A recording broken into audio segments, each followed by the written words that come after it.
Who believed in you before you believed in yourself? For me, it was the women who saw something in me when I was just starting out. 20 years and 5 businesses later, I'm still here because they lifted me up when I needed it most.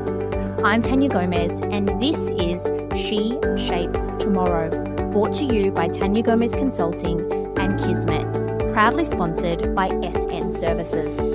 Every episode, we sit down with women who are changing lives, building communities, and raising up the next generation. Women who'll remind you what's possible when we stop trying to do it alone. This year's International Women's Day theme is Give to Gain, and these stories will show you exactly what that looks like. Let's get into it. Welcome to She Shapes Tomorrow, the International Women's Day podcast. My name is Tania Gomez, and today I'm joined by the wonderful Teisha Rose.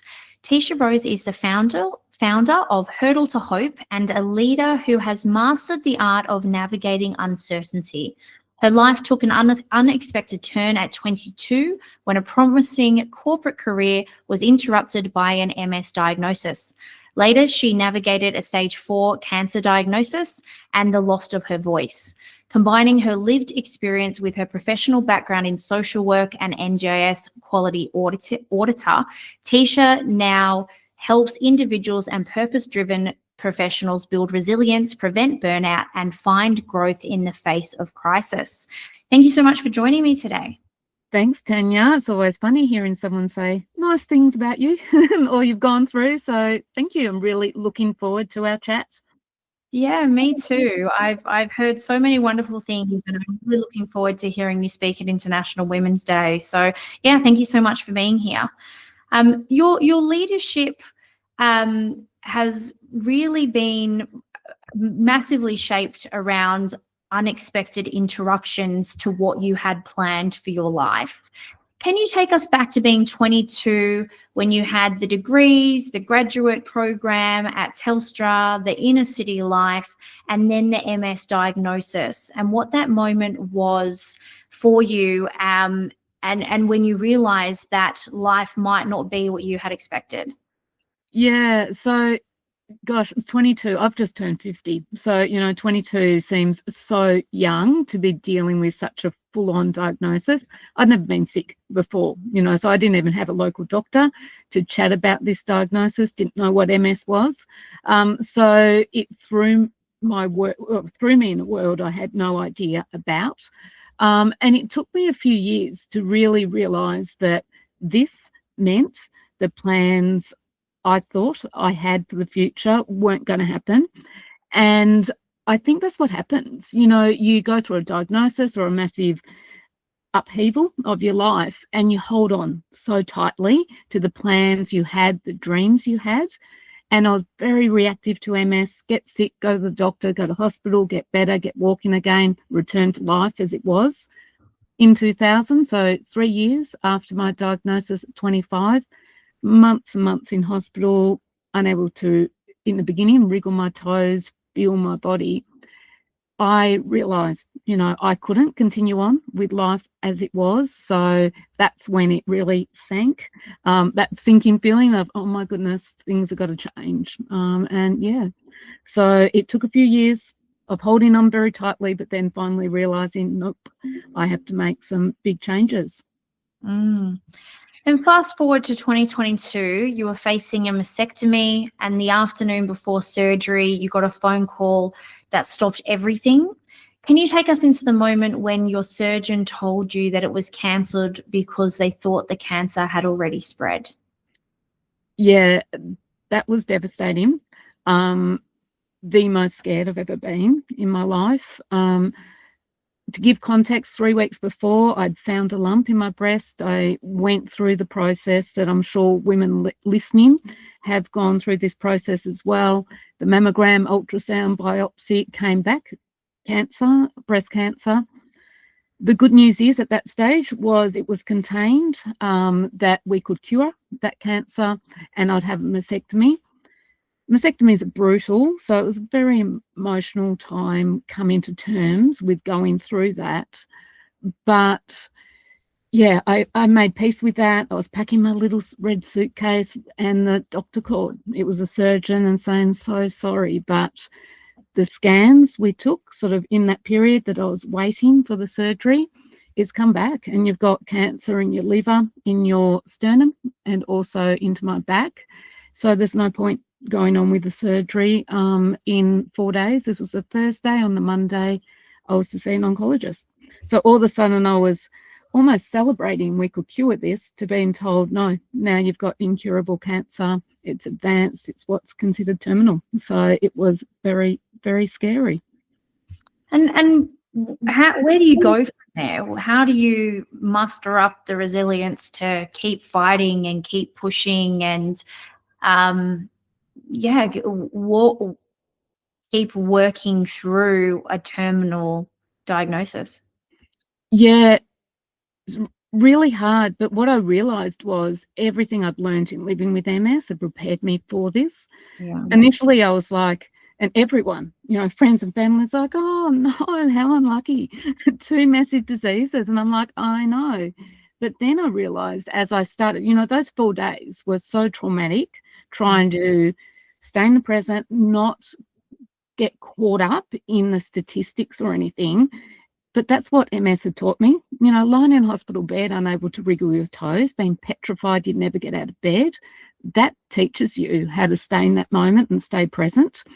And also the terminology. Like I say now, I don't ever say I live with an incurable disease, because I say to people, why attract that? And MS has taught me. I was told in 2003 I was progressing, I'd never get out of the wheelchair. At that stage, I wasn't using my hands. The next year, I volunteered with World Vision in Romania, and I was quite all right. I mean, well, great, but I was all right. And so I thought, no, I've got to do this my own way. I will surround myself with the right people. I'll stay calm. I'll stay present, and I won't take on the statistics. And I think that's helped me. Amazing. It's the resilience that it must take to overcome something like that. And I'm lucky that I haven't had a illness myself, but my godmother who raised me, she was diagnosed with cancer when she was about 47, and she passed away at 50. But it was a really tough few years for her family, and me included in that. In watching someone that you love get that diagnosis, and from my perspective, just being completely useless. There's just nothing that I can do to help her in any way. And going through that, and how sick she got, and so how vulnerable she got. She was amazing. She had a child at 16. She still had an amazing career. She went back to school in her 20s, got her HSC, went on to do amazing things, and learn IT and earn a lot of money doing things that she absolutely loved, and was an amazing role model for me. And then just to watch this powerful woman lose, in a sense, her power and become so vulnerable, and just me, I guess selfishly, me feeling incredibly helpless to her, that all I could do. She lived in Melbourne, so I would travel back and forth to Melbourne. I was there for most of her chemo treatments, and I actually couldn't be there in the end. It was too painful right at the end when we knew it was coming. I actually flew home. Her son was with her and her husband, so she was fine, but it was really hard to watch the energy leave. And I can't imagine being in her shoes of having to be the one that fought every day to keep healthy. And funnily enough, she had planned out her funeral, because it became terminal quite quickly. And she had planned out her funeral. She gave us a whole list of everything she wanted. She had a 4-day funeral. And on her coffin, she had someone paint, "I told you I was sick," because she went through many illnesses before she had a diagnosis. And it was actually a kinesiologist that found her cancer, because the doctor said she was fine. Wow. And it was kind of like this parting words of, I don't know, wisdom or contempt, I'm not sure, but I told you I was sick on her coffin. But yeah, I would imagine that for you, you'd also feel equally as powerless in that situation. I know did you just focus on being the healthiest you could be and taking every day, or how do you muster the strength personally to keep moving every day? Yeah, and again, a lot MS has taught me that, and we say about the power of people living with a disability and what we learn from people. You learn so much, so much when your body doesn't respond physically, how, that disconnect between mind and body is so difficult. And I knew I had to surround myself with people who wouldn't add to my anxiety. I knew I wasn't going to ask what my story was going to be. I needed to have an impact on that myself. I've been really fortunate. Except for having the cancer, I'll give you a quick rundown so people know I'm okay at the moment. Cancer went away. When I was first diagnosed, I was also on pretty powerful drugs. So people will know, living with a chronic illness, living with MS, our immune system gets suppressed. So the oncologist wanted me to put me on this really powerful drug, which would have made me sick. My neurologist said, no, not with your MS medication. I said, well, no point me walking really well to my grave. But I said, no pressure, you guys work it out. They said, give it 4 months. So only on hormone blockers, gave me 4 months, called upon kinesiologists, called upon every energy healer, everyone I could possibly call upon for healings. Had a PET scan, they're like, no cancer. There was nothing there. Then it came back into my breast. As my partner said, Tisha and the 2 boobs in an urn on the mantelpiece, and no good to me. So I went through the mastectomies, but I've continued making lots of lifestyle changes as I did with MS, and the cancer still hasn't come back to my liver or sternum, and I've had no treatment other than hormone blockers. Guided by an oncologist, that wasn't me not going medical, but they're like, we don't need to give you that full-on drug. So I am forever grateful of MS, because without MS, I would have been put on that regime of full-on drugs. And the oncologist has said, well, no, not yet. We'll wait. It's amazing. So the silver lining is sometimes your disability. Yeah, and I was talking about this in a previous podcast with another amazing woman about, I talk about it as Dora the Explorer's backpack, these experiences that you gain over your life that go in your backpack for when you need them later. And although I haven't had a health issue like that, I've had other traumas in my life that I feel like prepared me to be a better mother or a more empathetic leader. And for you, it sounds like your superpower was the resilience you build up through having MS and having a disability, to actually be able to have the strength to then go through a cancer diagnosis and treatment. Yeah, 100%. And so young, 22, been diagnosed with MS, but my goodness, that gives you such good grounding for the rest of your life. And, it changes the way you think and experience and appreciate things. So, wouldn't wish it upon anyone who's 22, but if it happens, you're okay. You can use that to keep moving forward in life. Yeah, absolutely. My godmother passed when I was about 25, I think, just before. I mark everything by children, so it was just before my first child. I was about 25 when she passed.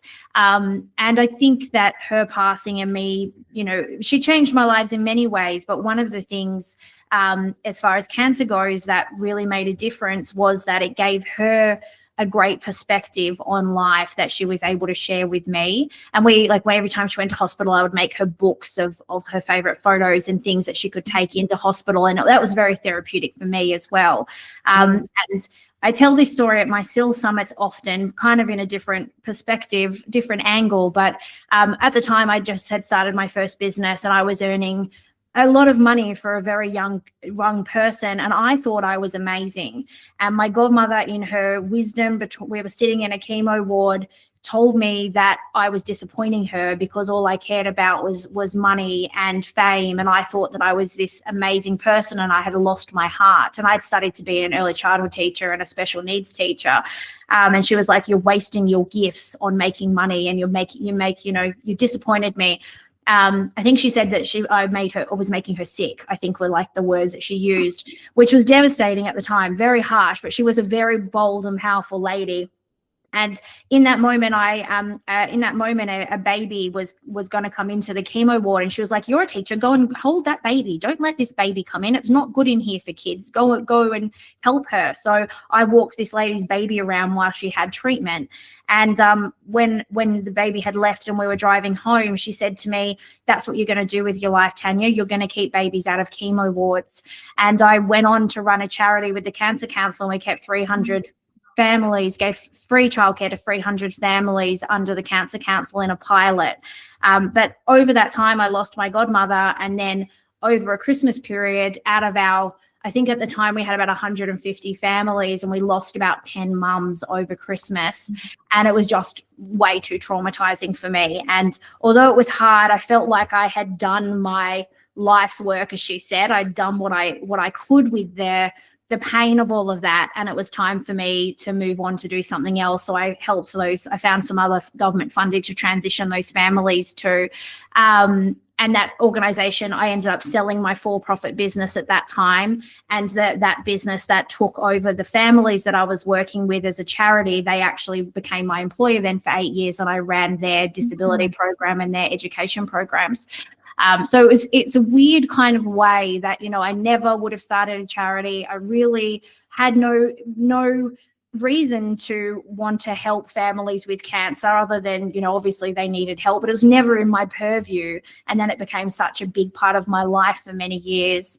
I don't think I've ever really spoken about I don't think I've ever spoken to another person about their cancer journey and what it looks like from their side. And I'm hoping that I don't ever get diagnosed with cancer and have my own feelings. No. But it's really interesting to hear your story and to think about what prepared you. And I feel like thinking about my godmother's journey, she also would have had lots of things that helped her through that journey that, it's an interesting way that kind of life works out for you. Yeah, absolutely. And I think that motivates us all to continue in life learning and growing, because you never know what's going to happen. So if you do have that, then that puts you in such a good position to know what to do, just innately too. Like, I didn't really have to think about things. It's like, okay, I've got this, I know what to do. Yeah. Now, you made a promise to yourself during a relapse in 2000 that if you got through it, you'd live without regrets. How did that promise lead you to living off grid on 100 acres today? Yes. So 2000, I mentioned, massive relapse, months in hospital. And when you're lying in hospital, you're very aware that life around you outside of the hospital continues on, and you feel so left out of that, and especially when you're 25 at that stage. You want to get on with things. You don't want to be left behind.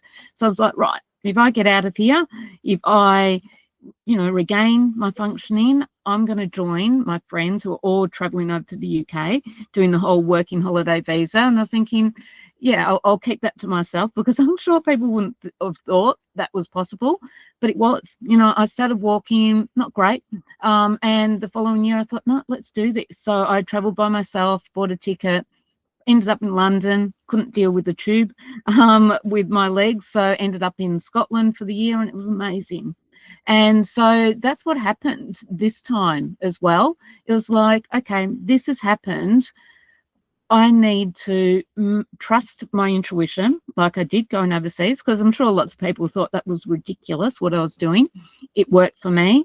I would have been filled with regrets if I hadn't have done that. So this is like, let's do something for our healing. My partner wasn't well at the time. His doctor said, get back onto the land. It's your life force. And I thought, sounds good. I grew up in Melbourne, let's do something different. And a few country drives ended up buying 100 acres and living off the grid. And I know that's helped my healing so much. And it's trusting that intuition, not worrying about what other people think, and going for it. Because if I got really sick and the cancer came back, and 10 years time, I would have said, oh, if only we'd done that, maybe the cancer wouldn't have come back. So I thank my 25-year-old self. Yeah, absolutely.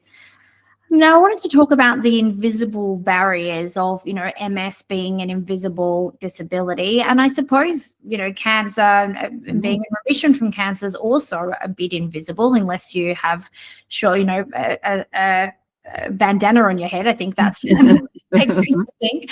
But you shared a moment at Australian Healthcare Week where you were set up in the startup zone, sitting on a walker, and people spoke to your partner instead of you.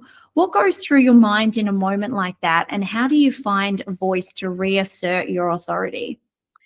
Yeah, and I often talk about these examples not to call people out, because I think it's not done intentionally, but you just notice. I'm sitting on my walker, my beautiful partner, the plumber, is standing next to me. So, I smile because they start asking him the questions and I want to see how he's going to respond, because I'm sure he doesn't pay much attention to me explaining what my business is all about. But yeah, the natural is just to speak to the able-bodied person. And you notice that, and I don't make a big deal out of it. He would say, no, she's the brains behind it, chat to her. But it kicks me, fortunately, into gear. And I was like, okay, I need to show you that I'm okay. And I will demonstrate that. So I'm okay with it. But it makes me really upset and sad thinking, okay, people who retreat when they're treated like that and don't have the confidence then to use their voice, that's what becomes really upsetting. And it's just unbelievable. It's the same. I went to the Digital Health Festival in Melbourne at the convention centre, the same thing. I don't think there was anyone really with a walker around, and they just didn't assume that I was a founder of my business. And so it's interesting. I don't take it personally, but I do certainly take it as an opportunity to kick me into gear to say, well, I want you to think, oh, okay, she knows what she's talking about. Let's maybe not make that assumption. Yeah, it's interesting how this happens to people with disability. And I guess it is, I've been in business 20 years now. And as a woman, I don't think I had the barriers that maybe women before me had in business. But I imagine it's very similar to the experience of women in the past, that women weren't taken seriously. They weren't given opportunities. They weren't seen as capable of running a business. And that's certainly shifted in my lifetime. I've as I said, I don't think that being a woman has been something that has slowed me down in my career. Maybe having children and taking time off work, maybe, but even then I didn't really miss a beat. So I hope that in the future we say the same about all the other minorities, right? About people with disability, about English as a second language or culturally diverse people, that we actually see that it's what's the person is what's important there, and the strength of the person doesn't come from their abilities, or doesn't come from their gender or their sexual orientation or their religion or any of those things. It actually is that each one of us are capable in our own rights. Yeah, 100%, because you think it's ridiculous because my legs look a bit funny. You think I can't think, or you think I can't do that. So when, you break it down, and people would get embarrassed when they realise what they'd done. So again, that's why I don't like calling things out to make people feel uncomfortable. It's just like, come on, we need to change it up a bit.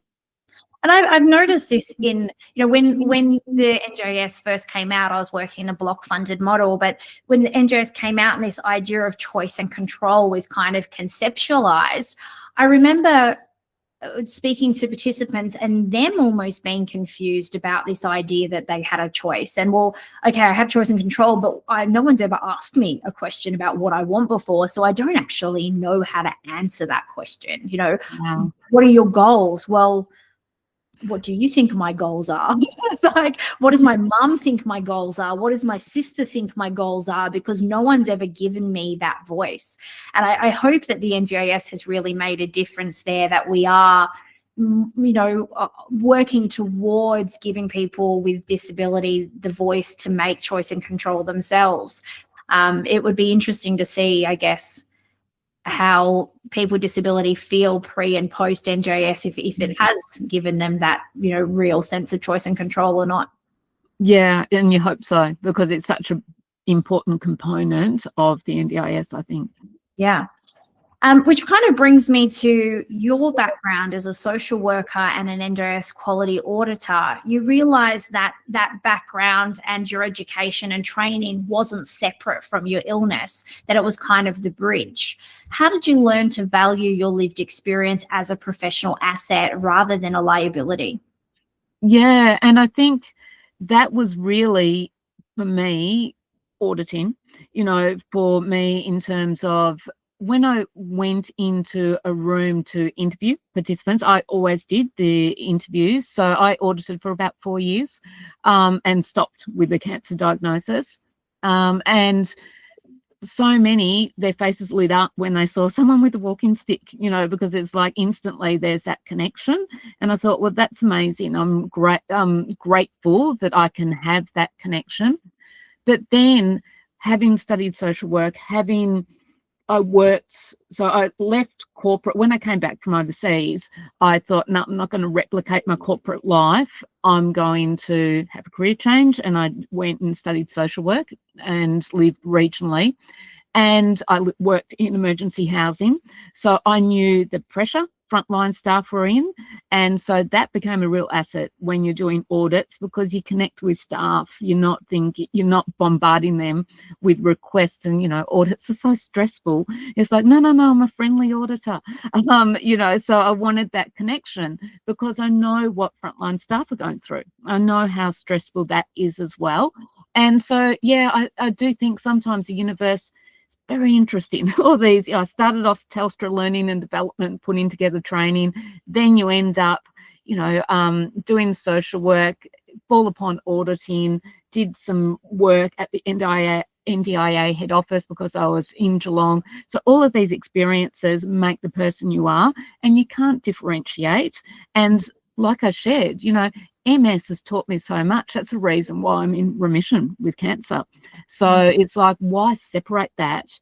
But I think sometimes it's not taken seriously, and that makes me very frustrated, because I think, no, this adds such a dimension to a workplace. Why make people living with a chronic illness feel like they're a hindrance when it's not that at all? So yeah, I've seen it from all angles, and I think it makes me a better person and a better professional in my business, and working with others as well. Yeah, absolutely. I think it's invaluable. I think for me, it's really just that empathy piece. And I feel like if we were all more empathetic towards each other, we would be solving half of the world's problems. If I can feel what you feel, I would never be mean to you. I would never treat you in those ways. We wouldn't have half of the problems that we do if we could just put ourselves in someone else's shoes and think about them for a minute and how they feel. So for you to have that experience of what it's like to have an invisible disability, as well as a social work background, or the pedagogy underneath all of that, I think it's a very powerful combination. I think that I'm an NDIS auditor also, and I feel that when I was doing my training as an auditor in 2019, I was the only one that had ever worked with a person with disability in the course. There was ISO auditors, mechanics, everything else, and I was like, can't believe I'm the only one. And at that, I had worked mostly with children with autism and cerebral palsy.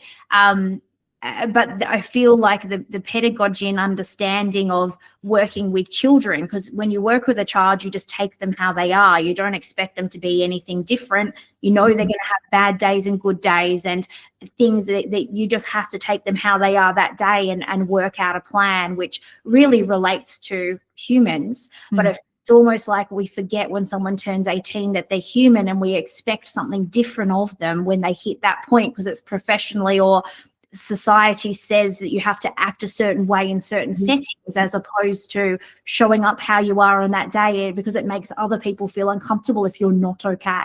Yes. Yeah, interesting.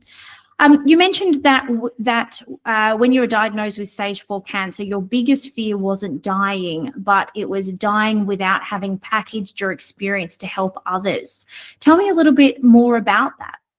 Yeah, so for me, I guess this is about legacy, because for me, obviously, when I was diagnosed, the thought my partner, Andrew, was going through health things. So the thought of me not being there to support him, that was absolutely devastating and frightening.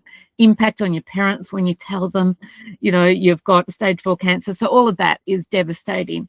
But that aside, for me, it was like, and especially as I started applying everything I learnt with MS to living with cancer, and everything worked. It's like, I need to package this up. I need to get my message out there. And I'm spiritual in terms of things do happen for a reason in your life, and what do you do with that? And it's like, oh my goodness, if you'll put me through all of this and now I'm in remission, I'm like, okay, I'll do good with this, and I'll get the message out there. But I didn't want it just to be a story. And it was funny, I just registered Hurdle to Hope, and I was devastated when the stage 4 didn't register Hurdle to Heaven. And I said, this isn't a story about dying. This is going to be a story about living, embracing life. And this is about how I go about that in a way that will help others. And so that was the urgency for me. It was like, okay, how do we get that out there? And that's very much been my focus since, being diagnosed. Amazing. You're now doing a lot of work in preventing burnout in purpose-driven workplaces. How does doing things differently, a lesson MS taught you, help professionals who are on the brink of exhaustion? Yeah, I think doing things differently is so important, because that creates momentum. So many times, if we're stuck in a place and if we're stuck in exhaustion, then nothing's going to change if we keep going on the same way. So how do you create momentum? You create momentum by doing things differently, challenging your thinking. And so it's imperative. And for me, that's been a constant, is constantly engaging my mind. Even when I was paralyzed, unable to move, you can still create momentum through your mind and challenging things. And we just assume our life and our circumstances will remain the same when we're feeling really disengaged and, on the verge or burnt out. And it's like, well, they will stay the same if you don't change things. So it's about what can you change, even if it's really small things around the environment around you, that will enable you to start moving forward. So doing things differently is the key. And I think that is really scary, for some people to do that. And sometimes, take you back to me being diagnosed with MS. I didn't know how to do things differently, because I was surrounded by the same people, I was living in the city on the, where I wanted to be. And I didn't know everyone around me was the same. I didn't know what to do differently. So I just pushed through. And it wasn't until traveling, gaining new perspectives, meeting new people, doing social work that you think, oh, okay, there's a whole new world out there that I can do things differently. So for me, is the key. Yeah, I love that. I think that that's so important. And I often think about, like, when I was a child, I had quite a chaotic upbringing. And then I remember when I first started babysitting for other families and nannying for other families, walking into their houses and having this, epiphany of, oh my God, this isn't normal. My life wasn't normal. That's not actually how everybody grows up. And that's really freeing, because now I can choose something different. I can choose to be a different type of mum. I can choose to, be different in my approach. And I think that was really empowering for me. And equally as scary, because then you have to figure out, right, well, if the path that I've seen isn't the path, what does this look like? And how do I know what the steps are if I've never had a model of anything different? And I think that's why it's scary. It is. It's scary because we're all on automatic pilot until something stops us in our tracks. And then it's like, okay, going on the path you assume is yours is comfortable, is secure, and you think and you control what your life is going to be. But then all of a sudden diagnosed with a massive health condition, well, that's not, how life was meant to be. But I think we really need to flip that. And what I talk about is, don't be scared of the unknown, be excited. be excited about the possibility, because it's boring. My life would have been really secure but boring if MS didn't happen. I would have earned lots of money, and I'd already got so many, by 25, I'd already got 3 promotions at Telstra, but that wouldn't have been the life I was meant to lead. And so I think now that's what I talk about. Like, I've never been more excited about my life, and I sit here with a stage 4 cancer diagnosis and MS, but we're living in this place that I just love. And you think that's what we've all got to do. It's like, okay, this has happened, but get excited about the possibility. Yeah, I love that. That's what life's all about, isn't it? Finding your true calling, your true potential, and why it is that you are on this earth. Yeah, 100%. And it's lucky when you find that, and lots of people don't. And that's all about living in alignment. And if you're burnt out, you're not in alignment. Yeah. International Women's Day theme for 2026 is Give to Gain. What does that mean to you? Yeah, so for me, I guess it's 2 parts. It's, me in my life wanting, as we talked about, to package all up what I've learned in living with MS, applied to cancer, and now giving that and helping others go through their own journey with whatever their experience is, whatever their hurdle is. But then for me, it's also as a participant in the NDIS and what I have seen as an auditor, and also thinking, okay, I am so appreciative. When I reflect back, the darkest moments in my life, my physios have been there. From the, not being able to move, to being petrified, I had to relearn how to eat and write and, all these other things in 2003.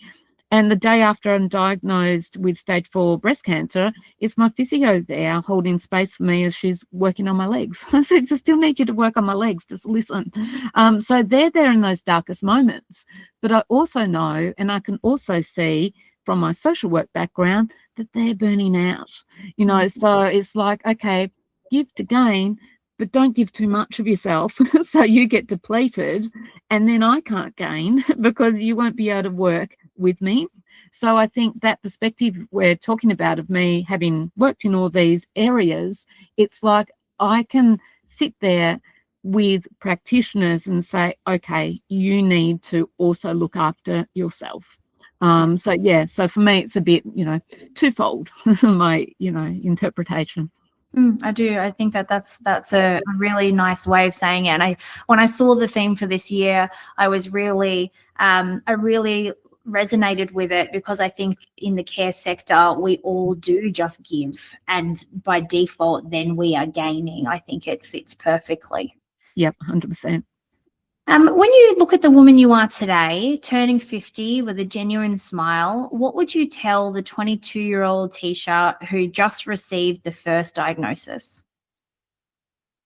Yeah, I think I would say thank you for being open to change, and thank you for being really brave to take on some decisions and get through some really dark times, but holding true to yourself and really stepping into the person that you're meant to be. Because I'm so different to that person who was so scared and no idea what to do. And I think it wasn't until at 47, so it's really interesting, your godmother was 47, because that's what I was, 47, when I was diagnosed with cancer. And I wasn't that person because of everything my younger self had taught me. So yeah, I'd be absolutely, thank you. I'd be like, you've done some amazing things. You've done all this travel. You've had all of these experiences. So MS hasn't stopped that. Yeah, absolutely. There's been some horrific dark times, but you got through that. And so I wouldn't even be saying, well, cancer's going to happen, because what's the point? It's like, if you keep growing, keep learning, keep evolving, doesn't matter what happens, you have the ability to navigate that. And I think I was really scared in sharing all I do with people other than having cancer, because I thought, what would happen if someone with a terminal diagnosis said to me, what would you know? You know, you've developed all of this, and yeah, it's good for people with MS, but how would you know about giving hope to someone who's got a stage 4 diagnosis? But now I think, no, here I am with a stage 4 diagnosis. I have hope because now I know I can have impact on my experience, whether that experience is for the next 30 years or not. I can have an impact to my last breath. And I think that's what I would, I'd have a long conversation with my younger self, because, you learn so much if you're open to learning. And, it's meant that I'm still living a really good life. Yeah, amazing. What message do you want women that are listening today to carry with them about resilience, especially when they are in the middle of a storm? Yeah, I think it's just simply thinking resilience is your growth. You know, resilience is your evolution. If you're listening to Tania and her podcasts and all, then you're already growing and evolving. So that's what you bring to the table, no matter what happens. And I think it's good using the word storm, because the eye of the storm is calm. And if you're going to tap into your strengths, if you're going to tap into that resilience, you need calm around you. So when diagnosed with cancer, it's like, I'm not going to feed my anxiety and fear. I'm not going to make good decisions from that spot. So it's like, create an environment that actually enables you to tap into your strengths and being fearful, being anxious, that doesn't happen. You can't tap into your strengths then. So just have the confidence. Have the confidence that everything you've done leading up to this point of the storm will enable you to get out of it. Very well said. Finally, where can people follow your work, access your tools, and learn more about Hurdle to Hope? Yeah, so I've got 2 websites. My website, hurdle2hope.com, so hurdle to hope with the number 2. That's where I really focus on purpose-driven professionals and workplaces, so workshops, speaking engagements, and also doing some online, professional development as well. Part of that is connecting better with participants or clients, but also managing your own well-being. Then if you're living with chronic illness or disability, TishaRose.com. Visit there, and that's where I run courses thriving through chronic illness and coaching. Visit me there. Also Teisha Rose on LinkedIn, and I've got a podcast, The Hurdle to Hope Show. Beautiful. And you'll be our keynote speaker at our Adelaide International Women's Day, which will be on the 10th of March. Can't wait. Very excited about that. It's doing a road trip from Daisy Hill to Adelaide, so very excited. Amazing. I can't wait to meet you in person. Thank you so much for your time today. It's been amazing. You're welcome. Thanks, Tania. Wasn't today's guest amazing? Imagine being in a room with over 100 women like her. That's our 2026 International Women's Day events, happening across Western Sydney, Gold Coast, Adelaide, and Perth this March. You'll meet women building businesses you want to learn from. Leaders are solving problems you're facing right now, and the kind of people who become your text at midnight support system. That's not networking, that's give to gain. Find your event at taniagomez.com.au. I'll be there, and I hope you will be too.